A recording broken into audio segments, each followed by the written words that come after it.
So this is a review of this utility tub, also called a mop sink.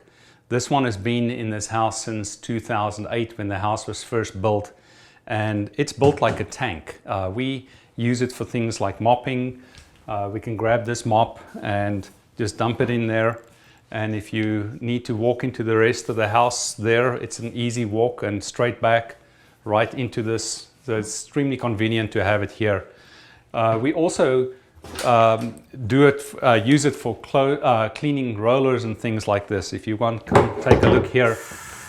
We just roll it like this, come in here, and the amazing thing about this sink is that it actually cleans up. I know it's a little dirty right now, but if you put a bit of scrubbing to it like with this, it cleans up very nicely. So it's just a great utility sink, and something that if you have a mudroom or this laundry for something like this, is definitely very nice to have. We're happy to have it in our house.